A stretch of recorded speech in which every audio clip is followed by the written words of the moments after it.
like time doesn't care, gas don't care. That's what we did after burp. Listen, if you're just joining us, thank you so much for making it sunrise. And guess who's back from her tiki time off? Hey, it's TK. TK. Guess who's back? TK. Hey, back again. Hey, look who's back. Hey, set the trend. Guess who's back? Guess who's back? Guess who's back? All right, teams. Happy Is it belated the shoulder? birthday. Can you tell me get some sleep? Oh, I'm glad that's I rested. Oh, you look rested. I feel rested. You look beautiful, and I love your hair. Thank you. I said that let me do something different for the new year, you know, my new year. Why Oh, not? Happy New Year. Thank you. Yeah. Thank you so much. You ready now? Ready? I guess. Let's jump right back into it. Let's get into the headlines.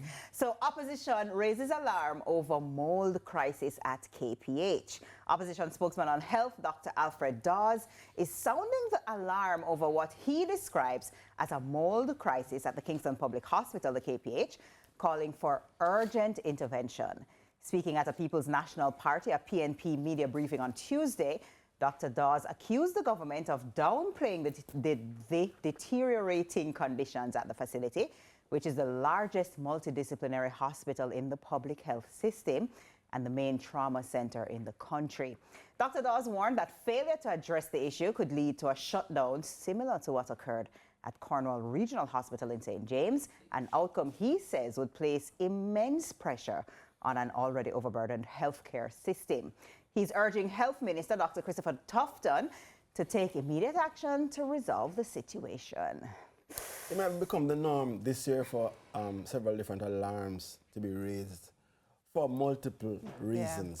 But in the health sector, though, that's one alarm that all of us, everybody, I speak, whatever color you are wearing, will be in complete agreement with, because that's such an important sector, health sector, and I'm just learning that the mold crisis affects respiratory. Yeah, it's terrible. It's a big bad one. But to your point, I wish there was a way that we could just just come together and fix the problem. I see the coalition. Fix if we really care about Team Jamaica. Yes. Team Jamaica. Yeah, let's get it done. I know it sounds very oversimplified, but it is actually probably that simple to just say, no, we have to fix an issue. We're not trying to shut down.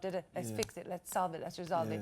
Because what I do understand of any mold issues is that it's years in the making, and it's because of other things that are happening. So it's a big one, and it's a hospital. Like, we cannot have that and it's not just be affected that way. A hospital. It's the Kingston It is, and it does need a lot of love.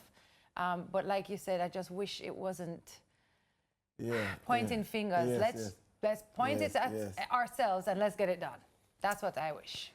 Yeah, I know the concern of anything happening to KPH that would have to then divert patients to other hospitals would be catastrophic. So hopefully this is a sound the alarm, you know, let's get it together situation. That can be fixed quickly. The challenges, there's so many challenges. Yes. You know, somebody could say this about roads, somebody could say this about a housing situation. And it's not a governmental thing, it's just that based on Jamaica right now, where we are, our economy, the people, the population, the numbers, the violence, it feels like you have to work on so many things. Whichever party is in power, there's just so many things to have to deal with. Never me. Listen, if anybody would like to see me in representational politics? Absolutely not. All right? Just in case anyone was wondering. All right, so next up, too much man. So government launches $50 million, speaking of government, government launches $50 million tourism entertainment academy. Jamaica is investing $50 million in a new tourism entertainment academy, a TEA, to transform its tourism landscape. The I'm not mad at it. TEA? A collaboration between the Tourism Enhancement Fund, the Ministry of Culture, Gender, Entertainment and Sport, and key stakeholders will provide training and mentorship to Jamaican artists, preparing them for global success. The Academy will offer a combination of online and in-person mentorship, live showcases, and industry integration with the goal of creating a vibrant, culturally rich tourism experience that stands out on the global stage. Round of applause. Let me do it publicly. Listen. I mean, it's about time. It's often said by more and several of my colleagues and friends, and you know too, the government, that is where we can compete with anybody, anywhere in the world, in the creative arts. And we've been saying, hoping that for some time, was it 50 million or 50 billion? It was an M. Is it M? Yeah. An M? Which is a start. It's a great start. It's a fantastic start. Yeah. I'm sure the artists are, especially the business side, because that's where often creatives fail. Because we have talent and we can write and act and dance and sing and dance, but the back office element is also very important, which we don't pay attention to, the management side, which is crucial. Every single artist, as a billionaire, they have management. So we need someone to pay attention to that side, and the training is so important and invaluable. So I'm excited this morning to hear that. Trust me. Just to focus into that area, I always think will be a big win for us. Just like it is for sports or anything. I think it's a massive export for us as well. So superpower. A great way to get people in as well. I mean, and it's interesting to think of tourism and entertainment because there's a great deal of entertainment that happens within the tourism sector. And sometimes I will go to an all-inclusive and I'll see, I'm not throwing shade on anybody, but let's say you'll see, Dominican dancers or, Haitian or Cuban or whatever, Latin American poets or whatever on the night. And I'm like, where are we?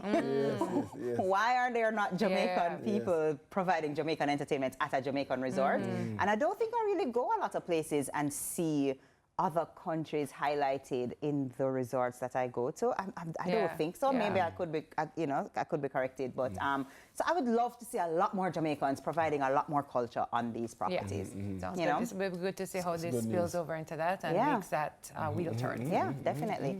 All right, so why not Wednesday headline? Oh, my favorite. Let's go. The reason they're here. The only headline Hopefully you're here for more than that. Why not Wednesday? $2.5 million lottery ticket left in pocket of a jacket donated to charity. Oh, no. People, you hearing what I'm saying? No. A Pennsylvania woman is desperately searching for a jacket she donated to charity after realizing, after realizing she left a $2.5 million lottery ticket in the pocket. Mildred Simonelito, who is 76, says she purchased the ticket in May and 2 weeks later she discovered she had won. But when she went to claim her prize, she realized the ticket was missing. She says she left it in the pocket of a jacket she donated to the Vietnam Veterans of America. Listen to this now. The charity sends its donations across the country and even overseas. So tracking down the jacket is proving difficult. The Pennsylvania Lottery says the ticket expires on May 8th, so time is running out for her to claim her winnings. No, but say wickedness, we put it on a little piece of paper though for true. Like, me need a receipt. I'm going to need a receipt. That is the receipt. No, I'm going to need a little more than this. That is the receipt. But Tami, listen, true story. I once bought a lottery ticket. Really? Yes, and I watched the draw on TV live. And? Watch this now. So when I was watching now, the first number, I can't forget it. 6, I'm saying, yeah, me have that. 12, I'm saying, yeah, me have that. 11, when we went to third number and I see it, you what? My heart rate started go up. And I said 20, and the fourth number, I'm realized, I said, no man, this is surreal. And then by the fifth number, miss, I got 4 numbers. That's a lot. And I started to realize that, listen, if it was 6, what would I do with that ticket? Where would I say? What would I bathe? Yes. It was so frightening and exciting for me at the same time.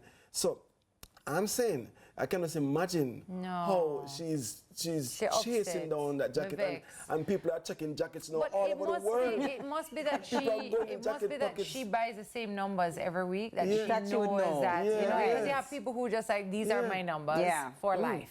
So it must have been her numbers why she's so sure that she bought them, which is just devastating. That's crazy. And she's. I don't know how. I was going to say I don't know how to burst the bubble, but I don't think she's getting that back. Yeah. Well, who knows where that jacket is? It's probably washed. Hopefully, whoever got that jacket, took it and have it in everything. Yeah.